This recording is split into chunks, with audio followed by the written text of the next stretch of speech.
আমাদের প্রস্তাবিত রাষ্ট্র ব্যবস্থায় মসজিদের অবস্থানটা কি হবে? এখন তো বাংলাদেশের লক্ষ লক্ষ মসজিদ। আমরা প্রস্তাব করেছি, এখন বর্তমানে মসজিদগুলি হয়েছে শুধুমাত্র মুসলমানদের নামাজ পড়ার একটা জায়গা। কথা ক্লিয়ার হলো কি না?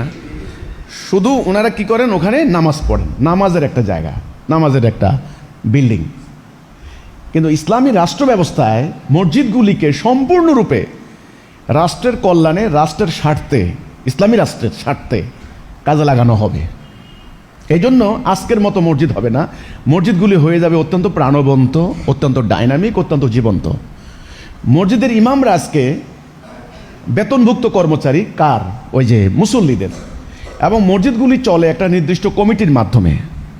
সে কমিটির লোকরা কিন্তু নানানভাবে, নানান আদর্শ দ্বারা বিভক্ত। তাহলে এক হিসাবে কিন্তু মসজিদের ইমামরা কিন্তু স্বাধীনভাবে খুতবা দিতে পারেন না, স্বাধীনভাবে তারা কিন্তু ইসলামের আসল বক্তব্য, আসল মেসেজ মুসল্লিদের কাছে দিতে পারেন না। বহু বাধ্যবাধকতা, বহু বিধিনিষেধ তাদের উপর আছে। যেহেতু তাদের সংসার চলতেছে আপনার হলো ওই মুসল্লিদের টাকায়, দানের টাকায়, এবং সেটা অত্যন্ত যে সম্মানজনক তাও না, অত্যন্ত একেবারেই মুসল্লিদের মধ্যে বহু লক্ষ লক্ষ টাকার মালিক, কিন্তু বেচারা মসজিদের ইমাম মাত্র 5-10 হাজার টাকা বেতন পাচ্ছেন। খুবই সম্মানজনক বিষয়টা তাও না। তো তাহলে আমরা কি বলেছি, আমাদের প্রস্তাবিত এই বইয়ে রাষ্ট্র ব্যবস্থায় মসজিদের স্থানটা কি হবে? দেখেন একটা লাইন আমি পড়ি, মোমেনদের ধর্মীয় জীবন ও পার্থিব জীবন আলাদা নয়, এক সূত্রে গাঁথা। তাই ইসলামের মসজিদ নিছক কোনো উপাসনালয় নয়, এটি ইসলামের সমাজ এবং রাষ্ট্র ব্যবস্থার প্রশাসনিক কার্যালয়। ইসলামের প্রাথমিক যুগে মসজিদ এমনই ছিল। রাসূলুল্লাহ সাল্লাল্লাহু আলাইহি সাল্লাম মদিনায় হিজরত করার পর প্রথম যে কাজটি করলেন সেটা হচ্ছে তিনি মসজিদ নির্মাণ করেন, যেটা মসজিদে নববী। সেই মসজিদ ছিল ইসলামের সামাজিক, রাজনৈতিক, সামরিক, আধ্যাত্মিক কার্যক্রমের কেন্দ্রবিন্দু। ফলে মসজিদ ছিল প্রাণবন্ত, কর্মচঞ্চল। এখন এই কথাটাই আমাদের এখান থেকে শুরু হলো, মসজিদ ভিত্তিক কার্যক্রমের প্রস্তাবনা। আমরা বলেছি রাষ্ট্রটা যখন তাওহীদের উপরে প্রতিষ্ঠিত হবে, তখন রাষ্ট্রের যিনি সর্বময় কর্তৃপক্ষ, অথরিটি, তিনি অবিসংবাদিত নেতা, তিনি হবেন জাতির ইমাম।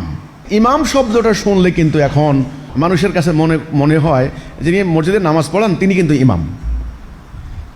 হাদিসে কিন্তু ইমামের যে ধারণা, নবী করিম সাল্লাল্লাহু আলাইহি সাল্লাম, একটা হাদিস আছে, তিনি বলেছেন, আমরা কিন্তু বইতে এটা উল্লেখ করেছি, ইমাম ঢাল স্বরূপ, যার পিছনে মোমেনরা যুদ্ধ করে। খেয়াল করছেন? ইমাম। তাইলে এখানে বোঝা যাচ্ছে কোরআনে কিন্তু আল্লাহ একটা কথা বলেছেন যে সেদিন হাসরের দিন প্রত্যেক কওমকে তাদের ইমাম ধরে ডাকা হবে, আমি তোমাদের মধ্যে ইমাম নিযুক্ত করেছি। এই যে ইমাম, তাহলে ইমাম শব্দ এখন ফকিরে এটাকে ইমামকে দুটা ভাগে ভাগ করেছে, ইমামতে সুগরা, ইমামতে কোবরা। সুগরা মানে ছোট ইমাম, ছোট ইমাম মানে যারা মসজিদে ইমামতি করে, ছোট ইমাম। তাহলে কোবরা কোনটা, বড় বড় ইমাম কোনটা? আসলে যিনি ইসলামী রাষ্ট্রের, এখন না এই শব্দগুলি আসছে, প্রেসিডেন্ট, প্রেসিডেন্ট কিন্তু ইংরেজি। ইংরেজরা যখন আমাদেরকে দখল করেছে, তখন ইংরেজি সংস্কৃতি, ইংরেজি ভাষা, ইংরেজি রাষ্ট্র ব্যবস্থা, ইংরেজদের বিচার ব্যবস্থা, দণ্ডবিধি, সমস্ত কিছু আমাদের উপরে বিজয় লাভ করেছে। আমরা কিন্তু পরাজিত হয়ে গেছি। আমাদের জনগণ কিন্তু ওদের পরিভাষায় অভ্যস্ত হয়ে গেছে।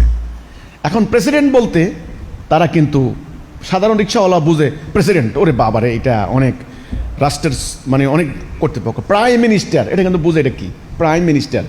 এরপরে পার্লামেন্ট মেম্বার, এমপি সাহেব। এমপি সাহেব বলতে বুঝে কোনো মেম্বার চেয়ারম্যান না, ও বুঝে অনেক বড় পার্লামেন্ট মেম্বার, উনি পার্লামেন্টে যে কথা বলবেন, অনেক ক্ষমতা তার, এমপি সাহেব। তাহলে এই শব্দগুলির ব্যবহারিক দিকটা কি তাদের কাছে ক্লিয়ার? কেন ক্লিয়ার হয়েছে? ওরা কি বই পড়েছে? ওরা কি প্রধানমন্ত্রী, প্রাইম মিনিস্টার, এমপি ওদের ব্যাখ্যা, ডেফিনিশন পড়েছে? কিচ্ছু পড়ে নাই। দৈনন্দিন জীবনযাপন ব্যবহারের কারণে এগুলি তাদের কাছে রপ্ত হয়ে গেছে, দেখতে দেখতে ওরা শিখে গেছে। ইসলামটা কিন্তু এমন ছিল, ইসলামটা কি ছিল?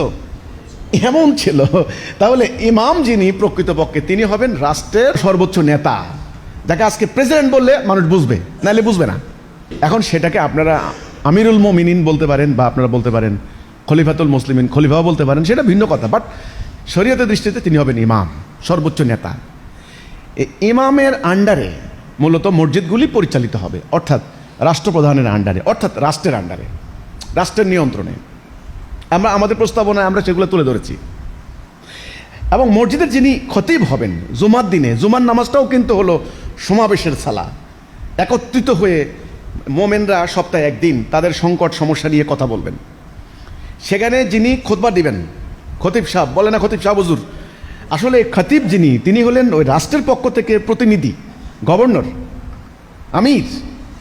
ওনার নির্বাহী ক্ষমতাও থাকবে। আজকাল নির্বাহী ম্যাজিস্ট্রেট আছে না, নির্বাহী ম্যাজিস্ট্রেট শাস্তি দিতে পারে, কেউ অন্যায় করলে সঙ্গে সঙ্গে তাকে শাস্তি দিতে পারে, আছে ক্ষমতা আছে নির্বাহী ম্যাজিস্ট্রেট। ঠিক তেমনি সেনাবাহিনীকে ম্যাজিস্ট্রেসি পাওয়ার দিয়েছে না, দিয়েছেন। ঠিক এক্স্যাক্টলি তাই, যিনি মসজিদের খতিব হবেন, জুমা মসজিদের খতিব, ওনার একটা ম্যাজিস্ট্রেসি পাওয়ার থাকবে।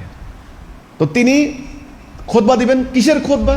আজকের মতো এরকম ওই যে 500 বছর পুরানো খুতবা না, সমসাময়িক সংকট নিয়ে রাষ্ট্রের খলিফা, রাষ্ট্রের প্রেসিডেন্ট যা জানাইতে চান জনগণকে, সেটা জুমার দিনে জনগণকে জানাই দিবেন। দ্বিতীয় কর্তব্য হবে উনার, উনি উপস্থিত মুসল্লিদের সমস্যা নিয়ে কথা বলবেন, সমাধান করবেন। যেহেতু রাষ্ট্রের পক্ষ থেকে নির্বাহী কর্মকর্তা, কারো অভাব আছে কিনা, কারো কষ্ট আছে কিনা, দুঃখ আছে কিনা, সেগুলো তিনি ফয়সালা দিবেন। তৃতীয়ত, তিনি এখানে একটা বিচারালয় হিসাবে মসজিদগুলি ব্যবহৃত হবে। বিচারালয়, বিচার ফয়সালা করবেন। কেউ কাউ, এই যে এখন ইপটিজিংয়ের মামলা হয়, চুরি চামারির মামলা হয়, আরও অনেক কিছু হচ্ছে না, যেগুলো খুব গুরুত্বপূর্ণ সিভিয়ার মামলা, খুব ভয়ঙ্কর মামলা, সেগুলো উচ্চতর আদালতে পাঠিয়ে দেওয়া হবে। কিন্তু প্রত্যেকটা ইউনিয়নে একটা জামে মসজিদ আমরা প্রস্তাব করেছি, যেখানে একটা আদালত প্রতিষ্ঠিত হবে, আদালত প্রতিস্থাপন হবে। সেই আদালতে মূলত বিচার করবেন এই মসজিদের নিয়োগ করা সরকারের নিয়োগকৃত ইমাম বা আমির, তিনি। কথা পরিষ্কার হলো কিনা? এবং সেখানে সালিশ পদ্ধতিতে বিচার, সালিশ পদ্ধতির বিচার ফয়সালা হচ্ছে অনেকটা মানে বাদী বিবাদীর মধ্যে একটা ঐক্য চেতনা সৃষ্টি করে দেওয়া। ওটা হারজিতের ব্যাপার না। আজকালকার আদালতে সেইটা আছে, কোর্টে যায়, জজ সাহেবকে ইয়েরে চিনে না, মানে বাদী বিবাদী কাউকে চেনে না, তারা কাগজের উপর কথা বলে, তর্ক করে। এখন যেই উকিলের যিনি যত বেশি বাক চাতুর্য, কথার মারপ্যাচ খুব জানে, একটা বলে না ভেলকি লাগাইতে পারেন, কোর্টকে যত বেশি মানে কনভিন্স করতে পারে যুক্তি তর্ক ইত্যাদি দিয়ে, সেই উকিল সাহেব মামলা জিতে যান, ওনার মামলা ফি বেশি। কিন্তু এটা ইসলামের মূল যে ইনসাফ ভিত্তিক বিচার ব্যবস্থার বিপরীত। বাক চাতুর্য দিয়া, কথার দিয়া, তর্ক বাগিশ করে আপনি সত্যকে মিথ্যা পরিণত করেন, এটা হতে পারে না। এটা ইসলামের ন্যায় বিচারের পরিপন্থী। ন্যায় বিচার হয় না। যেই কারণে কোনো কারণে কেউ মামলা হেরে গেলে তাকে পরামর্শ দেওয়া হয়, অসুবিধা নাই, চিন্তা করো না, উচ্চ আদালতে আপিল করো। মামলা জমতে জমতে আজকে 44 লক্ষ মামলা পেন্ডিং হয়েছে। আমাদের প্রস্তাবিত রাষ্ট্র ব্যবস্থায় আমরা মসজিদগুলিকে লোকাল বিচার ব্যবস্থার কেন্দ্রবিন্দু পরিণত করার প্রস্তাব দিয়েছি। তাহলে মসজিদ প্রথমেই প্রাণ ফিরে পাবে, এই মসজিদের মধ্যে মুসল্লিদের যাবতীয় সংকট সমাধানের আলোচনা হবে। 2 নাম্বার, এখানে তাদের যে সমাজের মধ্যে যদি কোনো কন্ট্রোভার্সি হয়, কোনো ক্ল্যাশ হয়, কোনো সংকট হয়, সেগুলোর নগদের সমাধান হয়ে যাবে। বাদী বিবাদী সবাইকে চিনে, ভুল সাক্ষী, মিথ্যা সাক্ষী দিতে পারেন, দেওয়ার কোনো সুযোগ নাই, যেগুলো উচ্চতর আদালতে সম্ভব, এখানে সেটা হচ্ছে না। 1 নাম্বার। 2 নাম্বার, এই মসজিদগুলিতে আমরা পরবর্তী অধ্যায়ে ইসলামের সামরিক নীতি, ডিফেন্স সিস্টেম, সেখানে আমরা বলেছি যে মসজিদগুলিকে সামরিক বাহিনীর সদস্যদের রিক্রুটমেন্টের সেন্টার হিসেবে, আইন শৃঙ্খলা বাহিনীতে কারা কাজ করবেন তাদের রিক্রুটমেন্টের সেন্টার হিসেবে আমাদের মসজিদগুলিকে আমরা কাজে লাগাতে পারি। এখানে আমরা কিন্তু বলেছি, দেখুন, প্রশাসনিক কার্যালয় হিসেবে ব্যবহৃত হবে, অর্থনৈতিক কার্যালয়। আজকে দেখুন, রাষ্ট্রের ট্যাক্স কালেকশনের জন্য সরকারের লক্ষ লক্ষ কোটি টাকা খরচ হচ্ছে, কিন্তু মানুষ ট্যাক্স ফাঁকি দেওয়ার জন্য নানানভাবে উপায় অবলম্বন করে, এবং ট্যাক্সেশনের যে উকিল রাখে, অত্যন্ত উচ্চ মূল্য উকিল রাখে, ওনারা অনেক কর ফাঁকি দেওয়ার নানান ধরনের ফাঁকিযোগী রাস্তা বের করে না। এটা কিন্তু সরকার কিন্তু বঞ্চিত হয়। আমাদের প্রস্তাবিত রাষ্ট্র ব্যবস্থার যে মসজিদ থাকবে ইসলামী রাষ্ট্রের, সেই মসজিদগুলি এই সরকারের কর আদায়ের একটা কেন্দ্রবিন্দু হতে পারে, লোকাল কেন্দ্রবিন্দু, লোকাল সেন্টার। আরে মসজিদ বলতে আমি আবারও বলছি, আজকের মতো একেবারে সংকীর্ণ কয়েকটা দেওয়াল ঘেরা একটা রুম, এটা নয়। আমাদের প্রস্তাবিত রাষ্ট্র কাঠামোয় মসজিদ হবে একটা বিশাল এরিয়া নিয়ে একটা কমপ্লেক্স, যেখানে প্রশাসনিক কার্যক্রম, অর্থনৈতিক কার্যক্রম পরিচালিত হবে, খেলাখেলি নয়, বিচারিক কার্যক্রম হবে। তো সেই মসজিদে ট্যাক্স কালেকশন করা হবে। ট্যাক্সটা বলতে কি বোঝায়? আজকে ট্যাক্স না, জুলুম না, সেটা হলো কৃষকদের কাছ থেকে ওসর জাকাত যারা দিবেন, জাকাত দেওয়ার প্রকৃত মালিকটা কে? এখানে ফাঁকি ঝুঁকি দেওয়ার কোনো সুযোগ নাই, আছে নাকি? এখানে ইমাম সাহেব চিনেন, আশেপাশে সবাই চিনে। জাকাত কারা দিবেন, ওসর কারা দিবেন, ফেতরা কারা দিবেন, ফিদিয়া কারা দিবেন, সাদাকাত কারা দিবেন, কাফারা কারা দিবেন, এবং অন্যান্য ট্যাক্স যেটা হলো খলিফা, ইমাম, তিনি শরিয়া বিশেষজ্ঞ যারা আছেন তাদের সাথে আলাপ করে অন্যান্য বাণিজ্যিক অন্যান্য যে সমস্ত ট্যাক্স ধার্য করতে পারেন সেগুলাও তারা দিবেন, এবং সেগুলির কালেকশন হিসেবে আমাদের এই মসজিদগুলিকে আমরা প্রস্তাব করেছি। এটা কতখানি বাস্তবসম্মত বলুন? ব্রিটিশরা যখন আমাদেরকে দখল করলো তখন তারা এই ডিসি অফিসকে, আগের নাম ছিল কালেক্টরেট ভবন, আপনারা জানেন, এখানে কালেকশন করতো তারা, কালেক্টর একই কথা। এই কালেকশন করে ট্রেনে বোঝাই করে জাহাজে উঠে, তো সেই জাহাজ কালিকট বন্দর দিয়ে ইন্ডিয়া থেকে চলে যেত কলকাতা, ওই পাশ দিয়ে চলে যেত হলো আপনার ইউরোপে। আমাদের সম্পদ দিয়ে ইউরোপ আজকে সমৃদ্ধ হয়েছে। তো ওরা আমাদেরকে দুধাল গাই হিসেবে ব্যবহার করেছে, দুধ দোহন করে বাক্স ভরে নিয়ে গেছে, আর আমরা পুষ্টিহীনতা মারা গেছি, দুধও পাই নাই, আমাদের গরুও মারা গেছে ঘাসের অভাবে। কথাটা বুঝতে পারলাম কি না? এই জুলুম এই স্থায়ীভাবে বন্ধ করতে হলে একমাত্র ইসলামের দেওয়া মসজিদ ভিত্তিক সমাজ ব্যবস্থার প্রস্তাব আমরা করেছি। অনেকে বলে যে ১৫০০ বছর আগে তখন সেই টাইমে সম্ভব ছিল, আজকের এই আধুনিক যুগে কি প্রয়োজন, এখানে নামাজ পড়ুক খালি। না, এটাতে কিন্তু বিরাট একটা ক্ষতি আছে। ক্ষতিটা হলো ইসলামের আধ্যাত্মিক এবং জাগতিক দুটি দিক যদি আপনি আলাদা করে ফেলেন, তাহলে দেহ থেকে আত্মা বের করলে যেমন মরা হয়ে যায়, তেমনি এই সমাজটা তেমনি হয়ে গেছে। ব্রিটিশরা কিন্তু পরিকল্পিতভাবে সেটা করেছে। আপনি দেখুন, চেয়ারম্যান, মেম্বার, এই দুটো কিন্তু পোস্টের নাম ইংরেজি, ইউনিয়ন কাউন্সিল ইংরেজি, তাই না? মসজিদ থেকে আপনার আমাদের কিন্তু এখানে আছে, কিন্তু আপনার আমাদের এই প্রস্তাবিত রাষ্ট্র ব্যবস্থায় ইউনিয়ন কাউন্সিলের হিস্ট্রি আমরা দিয়েছি, শর্ট ব্রিফ অফ আপনার ইউনিয়ন কাউন্সিল, শর্ট হিস্ট্রি আমরা দিয়েছি। আপনারা যদি পড়েন তাহলে বুঝতে পারবেন। আমরা বলেছি তারা কত সালে ইউনিয়ন কাউন্সিল অ্যাক্ট করেছে, পাকিস্তান আমলে কত সালে করেছে, এখন কত সালে করেছে। আস্তে করে পরিকল্পিতভাবে ইউনিয়ন কাউন্সিলের মাধ্যমে মসজিদ থেকে সমস্ত কার্যক্রমগুলি আলাদা করে জীবন্ত মসজিদকে মেরে ফেলেছে। এখন শুধুমাত্র এটা একটা নামাজের ঘর, এই। কিন্তু ইসলামের প্রাথমিক যুগে এগুলি ছিল না।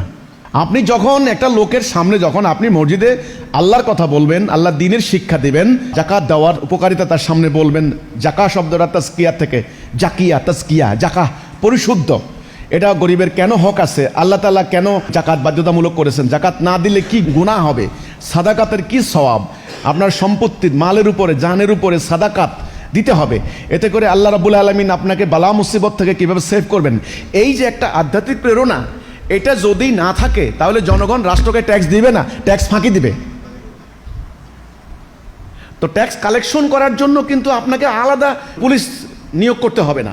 জনগণ বস্তা নিয়ে বসে থাকবে, বলছে যে আমার ট্যাক্স নাও, আমার জাকাত নাও, আমার সাদাকাত নাও, আমি এটা দিতে হবে, নাহলে আল্লাহর কাছে আমি দায়ী থাকবো। আমার সম্পত্তির ওসর এই যে নিয়ে যান, আমার ধানের ওসর, গমের ওসর, এগুলি স্থানীয় মসজিদগুলিকে আমরা ইসলামী রাষ্ট্রের অনুকূলে ব্যবহার করতে চাই। তাহলে আমাদের মসজিদ, প্রস্তাবিত মসজিদ ব্যবস্থা হবে অর্থনৈতিক প্রাণচাঞ্চল্য সৃষ্টি করার একটা কেন্দ্র বিন্দু। কথা ক্লিয়ার? তো অতি ফরেজগারির এটা অনেকটা বাড়াবাড়ির নামান্তর, সেগুলো করে তারা মেয়েদেরকে মসজিদ থেকে আলাদা করেছেন, যেটা রাসূলুল্লাহর ইসলামের সম্পূর্ণ বিপরীত। আমরা আমাদের প্রস্তাবিত রাষ্ট্র ব্যবস্থার মসজিদ ভিত্তিক যে সোসাইটির প্রস্তাব দিয়েছি, সেখানে মেয়েরা স্বতঃস্ফূর্তভাবে পুরুষের পাশাপাশি তারা অবাধে অংশগ্রহণ করতে পারবে। তারা জুমার নামাজে আসবে, তারা ঈদের নামাজে আসবে, তারা পাঞ্জেগানা নামাজে একত্রিত হবে এবং অর্থনৈতিক, সামরিক, অন্যান্য কার্যক্রমে তারা অংশগ্রহণ করবে। এটা হলো আমাদের প্রস্তাবিত রাষ্ট্র ব্যবস্থার মেয়েদের। তো সেজন্য আমরা মেয়েদের, যদিও সরকার এখন কিছু কিছু মসজিদে সে ধরনের ব্যবস্থা করছেন, তবে সেটা আমরা মনে করি এখনও কঠোর বিধিনিষেধ আছে, কিন্তু অতটা উন্মুক্ত নন মেয়েরা। তো মেয়েদেরকে ঠিক রাসূলুল্লাহ যে জায়গায় সম্মান দিয়েছেন সেই জায়গায় সম্মানে তাদেরকে স্থান দিতে হবে, না হলে কিন্তু ইসলামের সঠিক চর্চা কিন্তু হবে না। এখন ফিতনা সৃষ্টি হবে, এই আশঙ্কায় আপনি তো মানবাধিকার থেকে অন্যকে বঞ্চিত করতে পারেন না, বরং আপনার উচিত হবে ফিতনা নির্মূল করার জন্য শক্ত অবস্থান নেওয়া।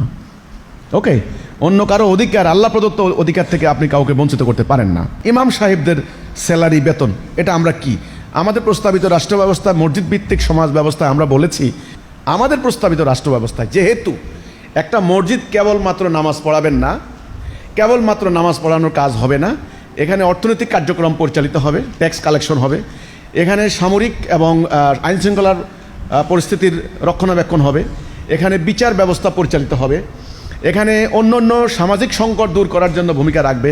কাজে বহুমুখী কার্যক্রম করবেন ইমামরা। সেই ইমামদেরকে মর্যাদা সম্পন্ন স্যালারি দিতে হবে, ঠিক ইসলামী রাষ্ট্রের যে মর্যাদা সম্পন্ন মানুষ যে বেতন পান, স্বাচ্ছন্দ্যে সম্মানের সঙ্গে জীবনযাপনের জন্য যা পান ওনাকে সেটা দিতে হবে, সেটা ওনার জন্য বৈধ হবে, জায়েজ হবে এবং উত্তম রিজিক হবে। আজকের সমস্যাটা হচ্ছে শুধু নামাজ পড়ান, শুধু নামাজ পড়াইয়া কোরআনের আয়াত পাঠ করলে এর বিনিময় নেওয়াটা কিন্তু ইসলামে নিষিদ্ধ। যারা আজকে মাদ্রাসা এডুকেটেড আছেন তারা হয়তো অনেকে আমাদের ব্যাপারে ভুল বার্তা পাচ্ছেন। হ্যাঁ, আমাদের বিরুদ্ধবাদী যারা, তারা আপনাদেরকে একটা ভুল তথ্য দিচ্ছে যে হিজবুত তাওহীদ যদি রাষ্ট্র ব্যবস্থায় আসে তাহলে এই সমস্ত আলেম ওলামা বেকার হয়ে যাবে। না, বরং যোগ্যতা সম্পন্ন, যাদের প্রকৃতপক্ষেই যোগ্যতা আছে, যাদের প্রজ্ঞা আছে, জ্ঞান আছে, যারা প্রকৃতপক্ষেই আলেম, তাদের মর্যাদা সঠিকভাবে প্রতিস্থাপিত হবে, প্রকৃত মর্যাদা ওনারা ফিরে পাবেন। কারো কাছে ধর্ণা দিতে হবে না, কারণ তিনি যেমন একজন আমির হবেন ওই সমাজের জন্য, তার কমান্ড যেমন মানবে, আজকালকার চেয়ারম্যান মেম্বারের যেমন কমান্ড মানে, ঠিক ইমামের কমান্ড মানতে হবে মুসল্লিরা। যার পিছনে সেজদা করেন ঠিক তার কমান্ড কিন্তু বাস্তব জীবনে মানতে হবে। আজকে সেটা নাই। সেটাকে আমরা প্রকৃত জায়গায় তুলে ধরার জন্য, নেওয়ার জন্যই মূলত আমাদের এই লড়াই। আশা করি আমাদের প্রস্তাবিত রাষ্ট্র ব্যবস্থায় মসজিদ ভিত্তিক, মসজিদের যে কার্যক্রম, মসজিদগুলিকে আমরা জাতির স্বার্থে সেপারেট না করে আমরা বরং রাষ্ট্রের অর্থনৈতিক, সামরিক, রাজনৈতিক কার্যক্রমে আমরা সম্পৃক্ত করতে চাই মসজিদগুলি। তখন মসজিদগুলি আসল তার প্রাণ ফিরে পাবে, প্রকৃতপক্ষে মর্যাদা ফিরে পাবে। আপনাদের কাছে আশা করি ক্লিয়ার হচ্ছে। এখন এটা কিন্তু এই সময় এসে আপনাদের কাছে ধারণা, অনেকের প্রশ্ন করে যে এটা কীভাবে সম্ভব। আমি যতদূর জানি 28 থেকে 29 জন বিসিএস কর্মকর্তা, স্বাস্থ্য কর্মকর্তা, সমবায় কর্মকর্তা, কৃষি কর্মকর্তা, ম্যাক্সিমাম ওনারা ওই অফিস ভিত্তিক কাজের মধ্যে লিপ্ত থাকেন। এখানে চরম ব্যস্ততার মধ্যে যিনি থাকেন তিনি হলেন উপজেলা নির্বাহী কর্মকর্তা, মানে আমরা টিএনউ সাহেব বলে যাদেরকে জানি। কিন্তু প্রকৃতপক্ষে আমার প্রস্তাবনা, হ্যাঁ অফকোর্স উপজেলা পদ্ধতি করে আপনারা কি করলেন, ক্ষমতার বিকেন্দ্রীকরণ করলেন। ক্ষমতা তো সেন্ট্রালাইজড হয়ে গেছে, কেন্দ্রীভূত হয়ে গেছে, এখনও সেটা আছে, এখনও কিন্তু প্রকৃতপক্ষে বিকেন্দ্রীকরণ হয়নি। কিন্তু আমি যে প্রস্তাবটা করেছি, আল্লাহ রসুলের ইসলামের প্রকৃত প্র্যাকটিস ইউনিয়ন পর্যায় পর্যন্ত যদি মসজিদ ভিত্তিক কার্যক্রমকে চালু করতে পারেন তাহলে প্রকৃতপক্ষে ক্ষমতার বিকেন্দ্রীকরণ হবে এবং গ্রাম পর্যায়ে সঙ্গে সঙ্গে জনগণ সঠিক তথ্যটা জানবে যেটা সরকার দিতে চায়, এবং আউটপুট যেটা রেজাল্ট ফিল্ড থেকে উঠে আসবে গভর্নমেন্ট পেতে চায়, সেটাও একেবারে প্রকৃতপক্ষে আসল প্রবলেম যেটা গভর্নমেন্টের কাছে পৌঁছে যাবে মসজিদ ভিত্তিক কার্যক্রমের কারণে। মধ্যখানে কোনো ব্যারিয়ার, কোনো ব্যারিকেড থাকবে না। আমাদের প্রস্তাবিত রাষ্ট্র ব্যবস্থায় মসজিদ ভিত্তিক এই ইউনিয়ন পর্যায় পর্যন্ত যদি এই রাষ্ট্র কাঠামো প্রবর্তন করতে পারি তাহলে সত্যিকার অর্থে ক্ষমতার বিকেন্দ্রীকরণ হবে, সত্যিকার অর্থে জনগণের অধিকার প্রতিষ্ঠা হবে এবং রাষ্ট্র জনগণ থেকে কি তথ্য জানতে চায় সঙ্গে সঙ্গে পেয়ে যাবে। আমি ছোট্ট একটা উদাহরণ দেব আমাদের মসজিদ কেন্দ্রিক।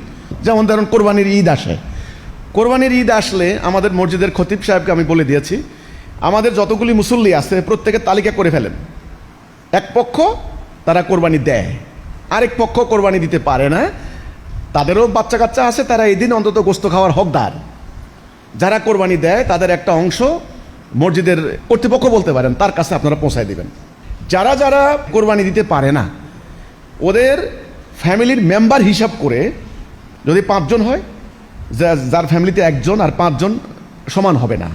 যে ফ্যামিলি 1 কেজি পাবে, আরেক যে ফ্যামিলিতে 5 জন তিনি পাবেন 2 কেজি। উদাহরণ দিচ্ছি আমি। এই কার্যক্রমের কারণে দেখবেন কোরবানি ঈদে আমাদের মসজিদে যারা মুসল্লি আছেন হিজবুত তৌহিদের কোনো সদস্য কোনোদিন কারো কাছে ভিক্ষা করতে হয় নাই। 1, 2 রমজানের যখন আসে ফেতরা দেয়, দেখবেন সাধারণ মানুষ ফেতরা দেয় সব বিচ্ছিন্ন বিক্ষিপ্ত, ফকির 10 টাকা 5 টাকা রাস্তাঘাটে ভিক্ষা দেয়। নো, প্রতিটা মানুষ কিন্তু সৃষ্টিগতভাবে আত্মমর্যাদা সম্পন্ন। সে ভিক্ষা করবে কেন? তার মর্যাদা আছে। এখানে খলিফার দায়িত্ব তার আন্ডারে এই লোকগুলি ভিক্ষা করছে কেন, তাকে হাসুরের দিন জবাবদিহি করতে হবে। তাহলে মসজিদ ভিত্তিক কার্যক্রমের মাধ্যমে আমরা করি কি, আমাদের সমস্ত জনগোষ্ঠীকে আমরা 2টা ভাগে ভাগ করি। 1 ভাগ যারা ফেতরা দিবে, আরেক ভাগ যারা ফেতরা নিবে। শেষ। ঈদের অন্তত রমজানের ঈদের মানে ঈদ উল ফিতরের 3 দিন আগে, 4 দিন আগে, 5 দিন আগে প্রত্যেকটা মানুষ তার কাপড় চোপড় পেয়ে যাচ্ছে, তার ঈদের খরচের খাবার টাবার পেয়ে যাচ্ছে। এটা মসজিদ ভিত্তিক। দ্বিতীয়ত একটা কাজ আমরা করি কি, মসজিদে জুমার নামাজের পরে আমরা সমস্ত মুসল্লিদেরকে জিজ্ঞাসা করি কার ঘরে খাবার আছে না নাই। যাদের সংকট ওনারা দাঁড়িয়ে বলছেন যে ইমাম আমাদের ঘরে খাবার নাই, ওকে তার খাবারের ব্যবস্থা করো। এটা কিন্তু আমাদের কিন্তু কোনো অথরিটি নেই, কোনো রাষ্ট্র ব্যবস্থা নাই। আমরা এটা করছি অন্যান্য মুসল্লিদের স্বতঃস্ফূর্ত অংশগ্রহণ। তখন আমরা আহ্বান করি, আপনারা কে আছেন আল্লাহর আল্লাহর জন্য দান করতে পারেন, জাকাত ইত্যাদি, এ ভাইয়ের প্রয়োজন, তাকে আমরা দিয়ে দিচ্ছি। বিনা চিকিৎসাকে মারা যাচ্ছেন, তাকে আমরা সহযোগিতা করছি। এই যে ব্যাপারগুলি, এবং শুধুমাত্র তাই নয়, মনে রাখতে হবে আমরা কিন্তু কোনো রাষ্ট্র ব্যবস্থা নয় আমাদের। আমরা একটা মসজিদ ভিত্তিক সোসাইটি মাত্র একটা ডিজাইন করছি, একটা পরিকল্পনা করছি। সেখানে আমরা যখন বলি যে কারো কোনো ইন্টারনাল কোনো ঝগড়াঝাটি, কোনো ক্ল্যাশ, পারিবারিক দ্বন্দ্ব, কোনো সমস্যা, স্বামী স্ত্রী মারামারি বা এই ধরনের কোনো প্রবলেম আছে কিনা কারো, যদি বলে যে ইমাম হ্যাঁ সমস্যা আছে, গতকালকে আমি গেছিলাম, আমাদের এক ভাই বাজারে আমাকে একটা চড় মেরেছে, তখন আমরা একটা সালিশের ব্যবস্থা করি। তুমি তাকে চড় মারলে কেন? বলছেন যে চড় মারছি এই কারণটা খোঁজার চেষ্টা করি। সালিশ, আমাদের বয়োজ্যেষ্ঠ জ্ঞানী বা যারা দায়িত্বশীল তাদেরকে নিয়ে বসে দুই পক্ষে সালিশ হয়ে গেল, চড়ের বিচার হয়ে যাচ্ছে যে তুমি ঠিক আছে, তুমি যা করছো ভুল করছো কিনা। বলছে হ্যাঁ আমি ভুল করছি, আমাকে মাফ করে দেন। ওকে মাফ করে দিচ্ছে, কোলাকুলি করে বাস হয়ে যাচ্ছে। আর যদি কোনো জরিমানার দরকার হয়, তার ক্ষতি হয়, যে তাকে তুমি এত টাকা জরিমানা দাও। এই যে সালিশ, এখন এই চড়ের মামলা যদি এখানে সমাধান না করি, চড় থেকে হয় ঘুষি, ঘুষির থেকে মারামারি, মারামারি থেকে খুনাখুনি, সেই মামলা যাবে থানায়, থানায় এবারে আরও কিছু গুড় টুর লাগিয়ে একটু পেঁচিয়ে পুষিয়ে এইবার আরও ভয়ঙ্কর আকার ধারণ করছে, শত্রুতা চিরজীবন সৃষ্টি হয়ে গেল একটা চড় থেকে। এই জন্য আমরা শুরুতেই আমাদের মসজিদ ভিত্তিক কার্যক্রমের মাধ্যমে, লোকাল সালিসি পদ্ধতির মাধ্যমে আমাদের এখানে কোনো তেমন সমস্যাই নেই, কোনো একটা মামলাও এ পর্যন্ত উপরে যায় নাই আলহামদুলিল্লাহ। স্বামী স্ত্রীর ঝগড়া লাগলে আমরা ইচ্ছা করলে বুদ্ধি দিতে পারি, বুদ্ধি দেয় তো এখন অনেক, কারণ অনেক উকিল বসে আছেন, বউরে বুদ্ধি দেয়, আরে কোনো কথা শুনিস না, মামলা দিয়ে দে, নারী নির্যাতন মামলা, নারী নির্যাতন মামলা দিয়ে দে, বেটার নাকে দড়ি দিলে বোঝা যাবে দুনিয়া কত ধানে কত চাল। এবার ওই যায় গ্রামে কিন্তু এই বুদ্ধিগুলোই দেয়। যাওয়ার পরে বলছে উকিলের কাছে যায়, উকিল বলতেছে যে আপনার কি বলছে, আমার হাজব্যান্ড এই এই এই আপনি তাহলে লেখেন, মামলা লেখেন। এবার লেখা শুরু, তো বলে আবার লেখেন আপনাকে মারছে, বলছে না আসলে মারে নাই তো, নাম মারছে, নাহলে তো কোনো মামলা হবে না। দুই নাম্বার আপনার স্বামী অন্য নারীতে আসক্ত, 3 নাম্বার গভীর রাত্রে আসে, 4 নাম্বার মাদক আসক্ত, মদ খায়, মাতলামি করে। বলছে বিশ্বাস করেন আমার স্বামী এগুলি করে না। বলছে আরে না এগুলো লিখতে হবে, নাহলে মামলা হবে না। কথা খেয়াল করছেন? তাহলে মিথ্যা। এইবার ওই বেটার 14 গোষ্ঠী সারা। এবার আসামি কাকে করতে হবে? কয় ওর বাপেরে করেন, ওর মারে করেন, ওর ভাইরে আসামি করেন। কয় যে ভাই বিশ্বাস করেন ওই লোকটাই আমারে খাবার দেয় না, ভাত দেয় না, এই হচ্ছে ব্যাপারটা। ওর বাপেরে কেন করবো? আমার শ্বশুর ভালো মানুষ। আরো তো আমার শ্বশুর ভালো মানুষ, মামলা দিতে হবে, মামলা না করলে ওই বেটারে আনা যাবে না। দেখেন তাহলে কি বর্তমান বিচার ব্যবস্থা কি? এখানে কি সমাধানের রাস্তা? সমাধানের রাস্তা আরো জটিল, আরো শত্রুতা। এইবার যখন শ্বশুরে দিল আসামি, দেবরে দিল আসামি, ওই দেবরের বউরে দিল আসামি, এইবার সবটি মিল একজোট হয়েছে। এত বড় সাহস বেয়াদব! আমরা তোর ভালো চাইছি, তুই আমার করে মামলা দিলি, কোর্টে এখন যাই আমরা উকিলের সামনে, জজ সাহেবের সামনে খাড়ামু, দাঁড়া তোর দেখামু। তাইলে কি এটা কি সমঝোতা হলো না শত্রুতা হলো? এই জন্যে আমরা, পারিবারিক দ্বন্দ্ব হতেই পারে, খুব স্বাভাবিক কথা। হ্যাঁ, পারিবারিক দ্বন্দ্ব কোন সমাজে নাই? আমরা কি করি, আমাদের এই মসজিদ ভিত্তিক কার্যক্রমে আমরা তাদেরকে আনি, আনার পরে উভয়পক্ষের কথা শুনি, দুই পক্ষকে আমরা আন্ডারস্ট্যান্ডিং করানোর জন্য বুঝাই। এখানে আধ্যাত্মিক একটা প্রেরণা আছে, এখানে আল্লাহ রসুলের কথা আছে, এখানে কোরআনের কথা আছে। মেয়েটাকেও বোঝানো হয়, ছেলেটাকেও বোঝানো হয় সহনশীল হওয়ার জন্য। তখন একটা সমঝোতা হয়। তখন সমঝোতা কখনো কখনো আমরা কাগজের মধ্যে লেখা, যে কাগজে লেখো তুমি এটা করবা না, তুমি এটা করবা না। তো এই যে আমরা এই যে মীমাংসাটা করে দিলাম, এটা আন্ডারস্ট্যান্ডিং করে দিলাম, এতে করে সংকটটা কমে গেল না? আমি একটা কথা বলি, দেখেন আল্লাহ চান ঐক্য আর ইবলিস চায় অনৈক্য। আল্লাহ চায় মানুষের মধ্যে রুহামা, ভ্রাতৃত্ব, ভালোবাসা। শয়তান চায় কি? শত্রুতা। এই বর্তমান বিচার ব্যবস্থার এই হচ্ছে ব্যর্থতা, এখানে মানুষের মধ্যে ঐক্যের বদলে শত্রুতা সৃষ্টি করছে। ক্লিয়ার? এই হচ্ছে আমাদের মসজিদ ভিত্তিক কার্যক্রমের বাস্তব নমুনা। ইনশাল্লাহ আপনারা সেটা বাস্তবে দেখতে পারবেন যেদিন সেটার পরিপূর্ণ রূপ দাঁড়াবে।